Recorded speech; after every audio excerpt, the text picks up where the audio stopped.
The Dark Night of the Soul by St. John of the Cross. Book 2, Chapter 11 begins to explain the second line of the first stanza, describes how, as the fruit of these rigorous constraints, the soul finds itself with the vehement passion of divine love. Kindled in love with yearnings.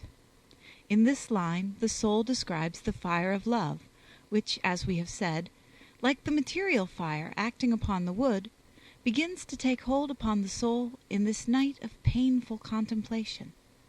This enkindling now described, although in a certain way it resembles that which we described above as coming to pass in the sensual part of the soul, is in some ways as different from that other as is the soul from the body, or the spiritual part from the sensual. For this present kind is an enkindling of spiritual love in the soul, which in the midst of these dark confines feels itself to be keenly and sharply wounded in strong divine love, and to have a certain realization and foretaste of God, although it understands nothing definitely. For as we say, the understanding is in darkness. The spirit feels itself here to be deeply and passionately in love, for this spiritual enkindling produces the passion of love. And inasmuch as this love is infused, it is passive rather than active, and thus it begets in the soul a strong passion of love. This love has in it something of union with God, and thus to some degree partakes of its properties, which are actions of God rather than that of the soul, these being subdued within it passively. What the soul does here is give its consent. The warmth and strength and temper and passion of love, or enkindling, as the soul here calls it, belong only to the love of God, which enters increasingly into union with it. This love finds in the soul more occasion and preparation to unite itself with it and to wound it, according as all the soul's desires are the more recollected, and are the more withdrawn from and disabled for the enjoyment of anything, either in heaven or on earth. This takes place to a great extent, and, as has been already said, in this dark purgation, for God has so weaned all the inclinations and caused them to be so recollected that they cannot find pleasure in anything they may wish. All this is done by God, to the end that when he withdraws them and recollects them in himself, the soul may have more strength and fitness to receive this strong union of love of God, which he is now beginning to give it through this purgative way, wherein the soul must love with great strength and with all its desires and powers, both of spirit and of sense, which could not be if they were dispersed in the enjoyment of anything else. For this reason David said to God, to the end that he might receive the strength of the love of this union with God, "I will keep my strength for thee." That is, I will keep the entire capacity and all the desires and energies of my faculties, nor will I employ their operation or pleasure in anything else than thyself. In this way it can be realized that in some measure how great and how strong may be this enkindling of love in the spirit, wherein God keeps in recollection all the energies, faculties, and desires of the soul, both of spirit and of sense, so that all this harmony may employ its energies and virtues in this love, and may thus attain to a true fulfillment of the first commandment, which sets aside nothing pertaining to man, nor excludes from this love anything that is his, but says, "Thou shalt love thy God with all thy heart, and with all thy mind, with all thy soul, and with all thy strength." When all the desires and energies of the soul, then, have been recollected in this enkindling of love, and when the soul itself has been touched and wounded in them all, and has been inspired with passion, what shall we understand the movements and digressions of all these energies and desires to be, if they find themselves enkindled and wounded with strong love, and without the possession and satisfaction thereof, in darkness and in doubt. They will doubtless be suffering hunger, like the dogs of which David speaks of as running about the city. Finding no satisfaction in this love, they keep howling and groaning. For the touch of this love and divine fire dries up the spirit and enkindles its desires, in order to satisfy its thirst for this divine love, so much that it turns upon itself 1,000 times and desires God in 1,000 ways and manners, with the eagerness and desire of the appetite. This is very well explained by David in a psalm, where he says, "My soul thirsted for thee. In how many manners does my soul long for thee?" That is, in desires. And another version reads, "My soul thirsted for thee. My soul is lost, or perishes, for thee." It is for this reason that the soul says in this line that it was enkindled with love, with yearnings. For in all the things and thoughts that it revolves within itself, and in all the affairs and matters that present themselves to it, it loves in many ways, and also desires and suffers in the desire in many ways, at all times and in all places, finding rest in nothing, and feeling this yearning in its enkindled wound, even as the prophet Job declares, saying, "As the hart desireth the shadow, and the hireling desireth the end of his work, so I also had vain months, and numbered to myself wearisome and laborious nights. If I lie down to sleep, I shall say, When shall I arise? And then I shall await the evening, and shall be full of sorrows, even until the darkness of night." Everything becomes cramping to this soul. It cannot live within itself, it cannot live either in heaven or on earth, and it is filled with griefs until the darkness comes, to which Job here refers, speaking spiritually and in the sense of our interpretation. What the soul here endures is afflictions and suffering, without the consolation of a certain hope of any light and spiritual good.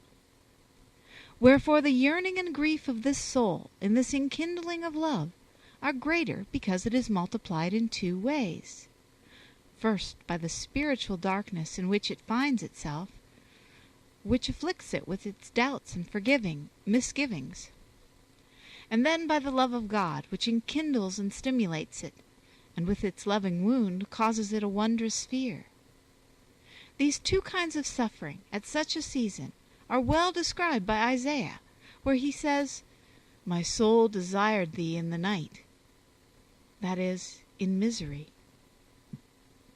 This is one kind of suffering which proceeds from this dark night, but he goes on to say, "With my spirit in my bowels until the morning I will watch for thee." And this is the second way of grieving in desire and yearning, which comes from love in the bowels of the spirit, which are the spiritual affections. But in the midst of these dark and loving afflictions, the soul feels within itself a certain companionship and strength, which bears it company, and so greatly strengthens it, that if this burden of grievous darkness be taken away, it often feels itself to be alone, empty, and weak. The cause of this is that, as the strength and efficacy of the soul were derived and communicated passively from the dark fire of love which assailed it, it follows that, when that fire ceases to assail it, the darkness and power and heat of love cease in the soul. Chapter 12 shows how this horrible night is purgatory, and how in it the divine wisdom illumines men on earth with the same illumination that purges and illumines the angels in heaven. From what has been said, we shall be able to see how this dark night of loving fire, as it purges in the darkness, so also in the darkness enkindles the soul. We shall likewise be able to see that even as spirits are purged in the next life with dark material fire, so in this life they are purged and cleansed with the dark spiritual fire of love. The difference is that in the next life they are cleansed with fire, while here below they are cleansed and illumined with love only. It was this love that David entreated when he said, Cor mundum crea in me, Deus, etc. For cleanness of heart is nothing less than the love and grace of God. For the clean of heart are called by our Saviour blessed, which is as if he had called them enkindled with love, since blessedness is given by nothing less than love. Oh, that quote was, Create in me a clean heart, O God. Yeah. And Jeremiah well shows how the soul is purged when it is illumined with this fire of loving wisdom. For God never grants mystical wisdom without love, since love itself infuses it. Where he says, He hath sent fire into my bones, and hath taught me. And David says that the wisdom of God is silver tried in fire. That is, in purgative fire of love. For this dark contemplation infuses into the soul love and wisdom jointly, to each one according to his capacity and need, enlightening the soul and purging it, in the words of the wise man, from its ignorances, as he said was done to himself. From this we shall also infer that the very wisdom of God which purges these souls and illumines them, purges the angels from their ignorances, giving them knowledge, enlightening them as to that which they knew not, and flowing down from God through the first hierarchies even to the last, and thence to men. All the works, therefore, which are done by the angels, and all their inspirations, are said in the Scriptures with truth and propriety, to be the work of God and of themselves. For ordinarily these inspirations come through the angels, and they receive them likewise one from another without any delay, as quickly as a ray of sunshine is communicated through many windows arranged in order. For although it is true that the sun's ray itself passes through them all, still each one passes it on, and infuses it into the next, in a modified form, according to the nature of the glass, and with rather more or rather less power and brightness, according as it is nearer the sun or farther from it. Hence it follows that, the nearer to God are the higher spirits and the lower, the more completely are they purged and enlightened with more general purification, and that the lowest of them will receive this illumination very much less powerfully and more remotely. Hence it follows that man, who is the lowest of all those to whom this loving contemplation flows down continually from God, will, when God desires it to give it him, receive it perforce after his own manner, in a very limited way, and with great pain. For when the light of God illumines an angel, it enlightens him and enkindles him in love, since being pure spirit he is prepared for that infusion. But when it illumines man, who is impure and weak, it illumines him, as has been said above, according to his nature. It plunges him into darkness, and causes him affliction and distress, as does the sun to the eye that is weak. It enkindles him with passionate yet afflictive love, until he be spiritualized and refined by this same fire of love. And it purifies him until he can receive with sweetness the union of this loving infusion after the manner of the angels, being now purged, as by the help of the Lord we shall explain later. But meanwhile he receives this contemplation and loving knowledge in the constraint and yearning of love of which we are here speaking. This enkindling and yearning of love are not always perceived by the soul, for in the beginning, when the spiritual purgation commences, all this divine fire is used up in drying up and making ready the wood, which is the soul, rather than in giving it heat. But as time goes on, the fire begins to give heat to the soul, and the soul then very commonly feels this enkindling and heat of love. Further, as the understanding is being more and more purged by means of this darkness, it sometimes come to pass that this mystical and loving theology, as well as enkindling the will, strikes and illumines the other faculty also, that of the understanding, with a certain divine light and knowledge, so delectably and delicately that it aids the will to conceive a marvelous fervor, and without any action of its own there burns in it this divine fire of love in living flames, so that it now appears to the soul a living fire, by reason of the living understanding which is given to it. It is of this that David speaks in a psalm, saying, "My heart grew hot within me, and as I meditated, a certain fire was enkindled." This enkindling of love, which accompanies the union of these two faculties, the understanding and the will, which are here united, is for the soul a thing of great richness and delight, for it is a certain touch of the divinity, and is already the beginning of the perfection of the union of love for which it hopes. Now the soul attains not to this touch of so sublime a sense and love of God, save when it has passed through many trials and a great part of its purgation. But for other touches which are much lower than these, and which are of ordinary occurrence, so much purgation is not needful. From what we have said, it may here be inferred how in these spiritual blessings, which are passively infused by God into the soul, the will may very well love, even though the understanding understand not. And similarly, the understanding may understand, and the will love not.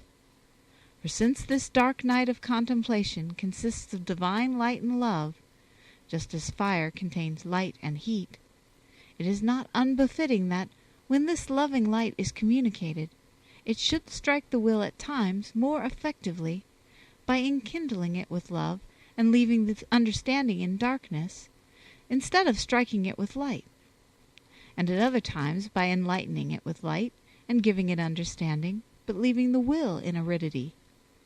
As it is also true that the heat of the fire can be received without the light being seen, and also the light can be seen without the reception of heat. And this is wrought by the Lord, who infuses as he wills. End of chapter 11 and 12.